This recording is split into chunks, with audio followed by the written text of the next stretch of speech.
అందరికీ నమస్కారం. ఇవాళ మనతో Telangana and Andhra Pradesh senior high court advocate Kalanidhi Sanjeev Kumar గారు మనతో ఉన్నారు. వారితో మాట్లాడదాం. సార్ నమస్కారం. సార్ నమస్కారం.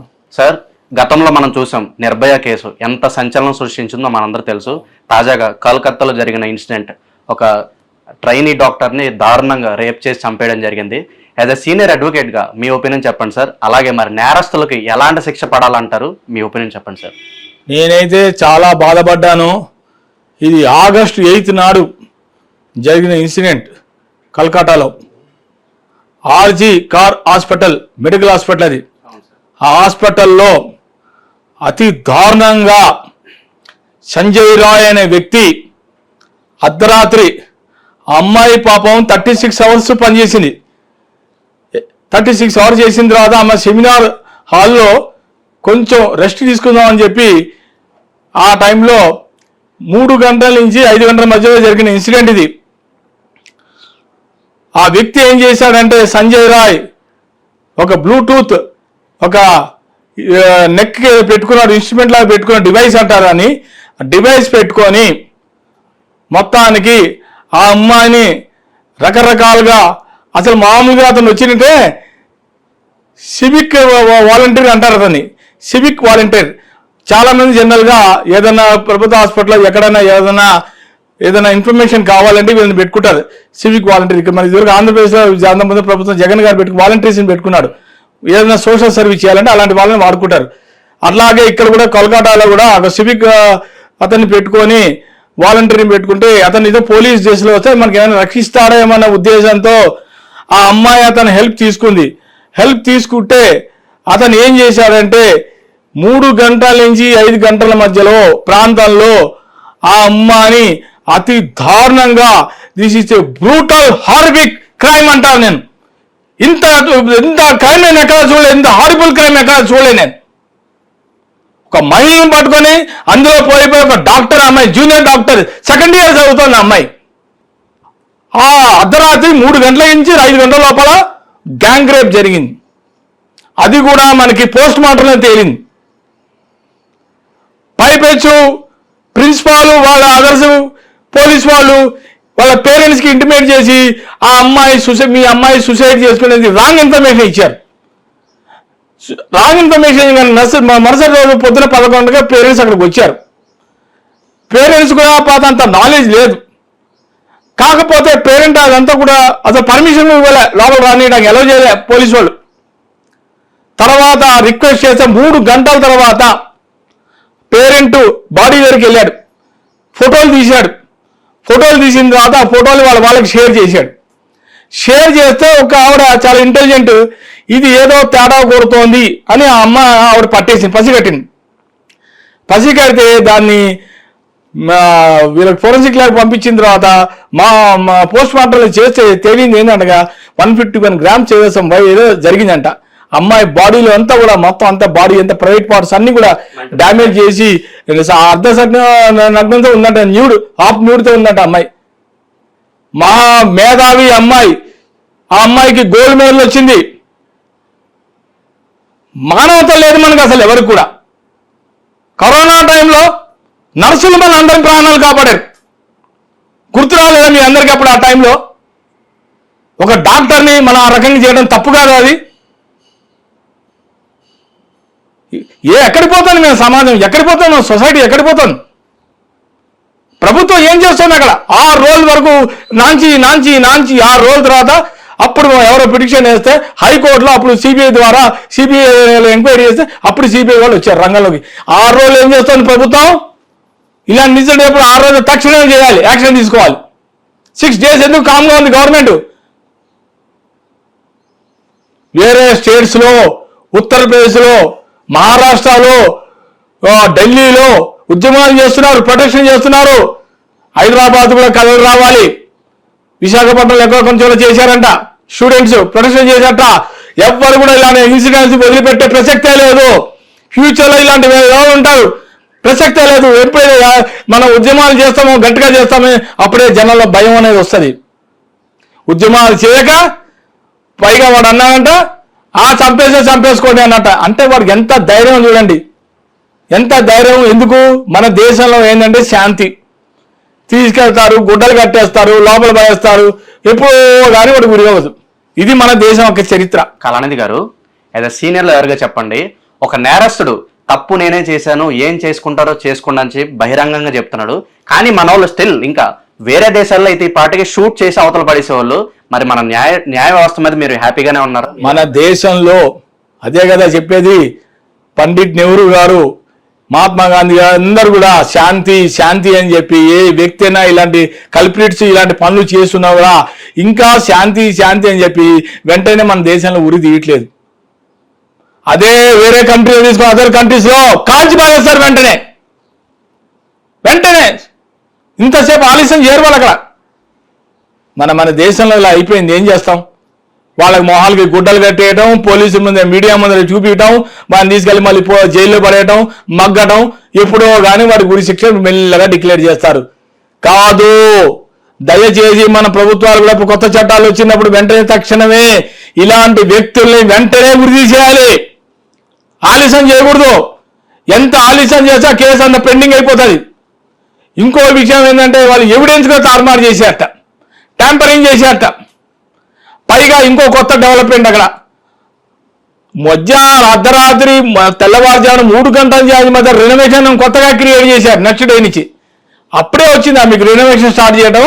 అంటే మీరు కోర్టు తప్పుదారి పట్టిద్దామనా, ఎవిడెన్స్ తారుమారు చేద్దామనా ఈ అమ్మాయి? అంటే దీని వెనకాల ఏదో పెద్ద హస్తాలే ఉన్నాయి, పెద్ద పొలిటికల్ బ్యాక్గ్రౌండ్ ఉంది. సార్, ఇప్పుడు ఈ మల్టిపుల్ స్టిచెస్ జరిగిన అమ్మాయికి ఇంజరీస్ బట్టి మనకి చెప్పొచ్చు ఇది చేసింది కేవలం ఒక్క పర్సన్ కాదు, ఇది గ్యాంగ్ రేప్ అని నిర్ధారణ అయింది. సో మరి ఇక్కడ పోలీసులు కానీ ఎవరైతే ప్రొటెక్ట్ చేయడానికి ప్రయత్నిస్తున్నారు, ఇక్కడ ఎవిడెన్స్ ని కప్పేయడానికి ప్రయత్నిస్తున్నారు, మరి వీళ్ళ వెనకాల పెద్ద తలకాయలు ఒక పొలిటికల్ పార్టీ ఉందనే ప్రచారం జరుగుతుంది. మరి మీరేమంటారు? సార్, ఎంతటి పెద్ద తలకాయ అయినా న్యాయం ముందర అందరూ, చట్టం ముందర అందరూ సమానమే. ఎంతటి పెద్ద తలకాయ అయినా బోన్ ఎక్కాల్సిందే, జైలుకి వెళ్ళాల్సిందే. ఇలాంటి తప్పులు చేసేవాళ్ళు ఎవరు కూడా ఎవరిని ఊరికే వదిలిపెట్టే ప్రసక్తే లేదు. ఒక ఇన్సిడెంట్ లో చీఫ్ మినిస్టరే ఢిల్లీ చీఫ్ మినిస్టర్ జైల్లో ఉన్నాడు, తిహార్ జైల్లో ఉన్నాడు. చీఫ్ మినిస్టర్కి దిక్కు లేదు, మామూలు వాళ్ళు వీళ్ళు ఎంతండి వీళ్ళు? ఇలాంటి వ్యక్తుల్ని, ఇలాంటి కల్ప్రిట్స్ ని, ఇలాంటి రేపిస్ట్ గ్యాంగిస్టర్లని ఎవరిని వదిలిపెట్టే ప్రసక్తే లేదు. మమతా బెనర్జీ గారు చేస్తున్నారు, ఆవిడ చూస్తున్నారు, అబ్జర్వ్ చేస్తున్నారు, వీళ్ళకే సపోర్ట్ చేస్తున్నారు ఆవిడ. కానీ డిలే అయిన కొద్దీ సాక్ష్యాలు తారుమారయ్యే ఆస్కారాలు ఎక్కువ ఉంటాయి. రోజు నేను ఆ పొద్దున 5 గంటలకు చూస్తా ఛానల్, రిపబ్లిక్ ఛానల్లో చూస్తుంటాను. రోజు 10 రోజుల నుంచి చూస్తున్నాను ఈ డిబేట్. ఈ కలకాల మటుకు మామూలుగా పెద్ద వైరల్ అయింది. స్టూడెంట్స్ కూడా ఇవాళ అర్లీ మార్నింగ్ కూడా నేను టీవీలో చూసా, కుర్చీలు కొట్టేస్తున్నారు స్టూడెంట్స్. అంత ఆగ్రహంతో ఉన్నారు, కోపంతో ఉన్నారు. ఎందుకంటే అమ్మాయి మామూలు అమ్మాయి కాదు, ఒక medical brilliant student, second year training అవుతుంది డాక్టర్. ఆ డాక్టర్లు మనకి ఎంతో ముఖ్యం, మనకి ఎంతో అవసరం. కరోనా టైంలో ఆ డాక్టర్లు లేకపోతే మనం ఎప్పుడో చచ్చి ఉండేవాళ్ళం. ఇప్పటికి సగం మంది చచ్చిపోయారు ఆల్రెడీ. డాక్టర్లున ప్రాణాలు పోయేటప్పుడు డాక్టర్ని పిలుస్తారు హాస్పిటల్లో. డాక్టర్లు అప్పుడేమో ప్రాణాలప్పుడు డాక్టర్ కావాలి, ఇలాంటప్పుడు ప్రాణాలు ఇస్తారు ఆ డాక్టర్ని. తెలీదా మీకు? డాక్టర్ ఎంత ఉపయోగం మనకి, సమాజానికి, సొసైటీకి చాలా అవసరం. అందుకని అంటారు మహాత్మా గాంధీ గారు చెప్పినట్టుగా 12ంటికి కూడా ఆడదానికి స్వాతంత్రం లేదు మన దేశంలో. మన దేశంలో ఏదన్నా జరిగిన తర్వాత చట్టాలను తీసుకొస్తూ ఉంటారు. అంటే చట్టాలు కాకుండా ఏదన్నా జరిగిన తర్వాత మాత్రం రియాక్ట్ అవుతూ ఉంటారు. గతంలో మనం చూసాం నిర్భయ చట్టం కూడా ఆ ఇన్సిడెంట్ జరిగినప్పుడే తీసుకొచ్చారు. ఇప్పుడు స్టూడెంట్స్ ఏమంటున్నారంటే డాక్టర్ సేఫ్టీ కోసం ఒక కొత్త చట్టాన్ని తీసుకురావాలని చెప్పి వాళ్ళు డిమాండ్ చేస్తున్నారండి. మరి తీసుకొచ్చే ఆస్కారాలు అయితే ఉంటాయి. దీని కానీ గట్టిగా కనుక దయచేసి చెప్తున్నా, రాజకీయ నాయకులు అందరూ కూడా మనంతా సిగ్గుతో తల వంచుకోవాలి. మనది ఇన్సిడెంట్ నేనైతే చాలా బాధపడుతున్నా. ఒక అమ్మాయి సెకండ్ ఇయర్ జూనియర్ డాక్టర్ అమ్మాయి, పాపం 31 years అమ్మాయి, చిన్నపిల్ల. ఆ సఫర్ ఎంత అయి ఉంటుందో పాపం. 3 గంటల మధ్య అందరూ తెల్లవారు అందరూ నిద్రపోయే టైంలో ఈ రకమైన ఇన్సిడెంట్ జరిగిందంటే అసలు నేను అనుకున్నా అంటే గవర్నమెంట్ వెంటనే తక్షణమే యాక్షన్ తీసుకుంటుంది అనుకున్నా. కానీ ఎందుకో 6 రోజులు 7 రోజులు ప్రొటెక్షన్ చేస్తున్న కొద్దీ అది డిలే చేసుకుంటూ పోయారు. ఎందో కారణాలు నాకు తెలియదు, దీని వెనకాల ఎవరు హస్తం ఉందో నాకు తెలియదు. కానీ ఏదో బ్యాక్గ్రౌండ్ అయితే ఏదో గట్టిగా కారణాలు ఏదో ఉన్నాయి. పైపెచ్చి కూడా అన్నాడంటే కూడా పోలీస్ స్టేషన్లో ఏం చేసుకుంటే అది చేసుకోండి అన్నాడా? Open challenge. వాడికి ఎంత డేరింగ్ ఉండాలి మరి, వాడు అంత మాట అన్నాడంటే వాడి వెనకాల ఎంత బ్యాక్గ్రౌండ్ ఉండాలి, ఎంత వెనకాల ఎవరు సపోర్ట్ ఉండాలి. సపోర్ట్ లేకపోతే అంత డేరింగ్ ఎలా అంటారు ఆ మాట. ఇది చాలా కలిసివేసింది నాకైతే. ఒక మూల నిర్భయ అని చెప్పి ఢిల్లీలో బస్సులో గ్యాంగ్ రేప్ చేశారు, అది ఇంకా ఇప్పటికీ ఎవరో మర్చిపోలేకపోతున్నారు. ఇంకో ఇన్సిడెంట్ రీసెంట్గా నేను చెప్పాను, షాద్నగర్లో ఒక గ్యాంగ్ రేప్ జరిగింది, దానికి దీక్ష దానికైతే కమిషనర్ గారు కాల్చి పారేశాడు. మంచి స్టెప్ తీసుకున్నాడు ఆయన. ఈడు విషయంలో కూడా ఈ జాయ్ ఎవరు వీడు వేరే సంజయ్ జాయ్ గాను కాల్చి పారేయాలి అక్కడ వెంటనే. మరి ఎందుకు గవర్నమెంట్ ఆర్డర్స్ ఇవ్వలేదో నాకైతే అర్థం కావట్లేదు. కళానిధి గారు, మనకి స్వతంత్రం వచ్చి 78 సంవత్సరాలు అవుతుంది. ఒక పక్క మనం సెలబ్రేట్ చేసుకుంటున్నారు, కానీ ఇండియాలో క్రైమ్ రేట్ చూసినా ఇలా రేపులు చూసినా చాలా ఎక్కువైపోతుంది. నిజంగా మనకు స్వతంత్రం వచ్చిందంటారా? ఎక్కడండి, ఎక్కడ స్వతంత్రం అనేది ఎప్పుడు వస్తుందంటే ఎప్పుడైతే ఆడదాని సరిగ్గా ఇలాంటి రేపులు కాకుండా అర్ధరాత్రి వెళ్ళినా ఇంటికి సేఫ్టీగా ఇంటికి వస్తేనే అప్పుడే మనకి ఇండిపెండెన్స్ వచ్చినట్టు నేను అనుకుంటున్నా. That is my reading. ఎక్కడుందండి ఇండిపెండెన్స్? బయటికి వెళ్తే చాలు వస్తుందో రానో దుస్థితిలో ఉన్నాం మనం ఇంకా మన దేశంలో. ఎక్కడ వచ్చిందండి ఇండిపెండెన్స్? బెలూన్లు వదులుతున్నారు, అది వదులుతున్నారు, కెమెరాలు చేస్తూ అవి చేస్తున్నారు, అన్ని రకాలుగా చేస్తున్నారు, కానీ లేదండి ఇంకా ఇండిపెండెన్స్ ఇంకా మనకి ఇంకా టైం పడుతుందండి. దీని ఇంకా అధికారులు, పోలీస్ వారు, తర్వాత ఈ పొలిటికల్ లీడర్సు వీళ్ళందరూ చొరవ తీసుకొని ఎప్పుడైతే ఈ దేశంలో ఇలాంటి ఇన్సిడెంట్స్ కాకుండా ఉంటాయో, మొన్న నిర్భయ, ఇవాళ అభయ, పేర్లు బాగా మారుస్తున్నారు. నిర్భయ, అభయ. ఇప్పుడు ఈ అమ్మాయికి అభయ అని పెట్టారు, పేరు నాకు తెలియదు. అభయ జస్టిస్ అని చెప్పి, వీ వాంట్ జస్టిస్ అని చెప్పి రోజు పాప పిల్లలు ప్రొటెక్షన్ చేస్తున్నారు. గత 8 రోజుల నుంచి చేస్తున్నారు. చాలా మంది అమ్మాయిలు ఏడుస్తున్నారు. కొంతమంది ఫ్రెండ్స్ ఉంటారు కదా, అమ్మాయికి ఫ్రెండ్స్ ఉంటారు కదా, హెల్ప్ చేసిన వాళ్ళు ఉంటారు. తను ఆ అమ్మాయి వీళ్ళకి హెల్ప్ చేసిన వాళ్ళు. వీళ్ళు ప్రిన్సిపాల్ ఏం చేస్తున్నాడండి? ప్రిన్సిపాల్ సందీప్ జోషి ఎవరి పేరు, ప్రిన్సిపల్ అయితే ఉన్నాడు. సందీప్ ఎవరో అతను స్టూడెంట్ నే తప్పు పడుతున్నాడు. అర్ధరాత్రి ఎందుకు వెళ్ళావు 3ంటికి అంటున్నాడు. వెళ్తే అర్ధరాత్రి వెళ్తే అమ్మాయికి సేఫ్టీ ఇవ్వరా? మీరు సేఫ్టీ ఉండదా? అర్ధరాత్రి 3ంటికి వెళ్తే అమ్మాయిని ఏమైనా చేసేస్తారా అని. మరి ప్రిన్సిపల్గా నువ్వెందుకు, ప్లేస్ ఎందుకు, నీకు జీతం ఎందుకు? ఇక్కడ గవర్నమెంట్ నీకు జీతం ఇస్తుంది కదా. Your role and your duty should protect women. అది కూడా మేము చెప్పాలా నీకు? నీ డ్యూటీ నువ్వు చేయవా? నువ్వు ఆర్డర్ చేయవా? సీసీ కెమెరాలు పెట్టవా? ఎక్కడ ఏం జరుగుతుందో నీకు తెలియదా? యాజ్ ఏ ప్రిన్సిపాల్ నీకు తెలియదా ఇవన్నీ కూడా? ఎంత బ్యాడ్ నేమ్ తీసుకొచ్చా మీ హాస్పిటల్కి? తెల్లవారితే ఆర్జీ మెడికల్ హాస్పిటల్ నీ పేరే వస్తుంది, మీ హాస్పిటల్ పేరు వస్తుంది. పైగా అయితే ఏదో ట్రాన్స్ఫర్ చేశారంట, ఏదో పెద్ద కిరీటం పెద్ద ఇచ్చేసినట్టు. ఈయన మళ్ళీ తీసుకెళ్ళి వేరేసాడు. తీసుకెళ్ళి అంటే చాలా మంది సస్పెండ్ చేశారంటలే. మరి దీంట్లో ఈయన ఉన్నారో నాకు తెలియదు. అసలు ఉద్యోగాలు చేయకూడదు వీళ్ళని, సస్పెండ్ చేసి పారేయాలి ఇలాంటి వాళ్ళని. అర్థమైందా? కాబట్టి నేనైతే చలించిపోయాను. నీ అమ్మాయి విషయంలో మటుకు నాకైతే చాలా బాధేసింది. ఇలాంటి సంజయ్ జాయ్ లాంటి వాళ్ళు, రాయ్ లాంటి వాళ్ళు ఉంటే దేశంలో ఇంకా ఆడది బతకలేదు. ఇక నుంచైనా సరే గవర్నమెంట్ మెడికల్ కాలేజ్లో ఫస్ట్ మీరు చేయవలసింది, మీరు ఆర్భాటాలు ఈవెంట్లు కాదు. ఫస్ట్ అమ్మాయి మెడికల్ కాలేజీలో చేరింటే అమ్మాయికి ఫస్ట్ ప్రొటెక్షన్ ఇవ్వడానికి నేర్చుకోండి. సిగ్గుతో తలవంచుకోవాలి మనం అంతా, మనం దేశం అంతా, across the country, across the world. ఈ కలకట్ట అనేది చూస్తాను, ఆవిడ ఆలోచించాలి మన సీఎం గారు ఏంటి ఇలా అని. ఆవిడ కలకట్టకి ఆవిడకే బ్యాడ్ నేమ్. ఈ రకంగా అక్కడ మొత్తం ఆవిడ ప్రతి రాష్ట్రం వాళ్ళు కలకట్టా చూస్తున్నారు, ప్రతి దేశం వాళ్ళు చూస్తున్నారు, వేరే దేశాల వాళ్ళు కూడా కలకట్టా మీద చూస్తున్నారు. అందులో ఇది ఒక మామూలు ఇష్యూ కాదు, ఇది చాలా పెద్ద బర్నింగ్ ఇష్యూ.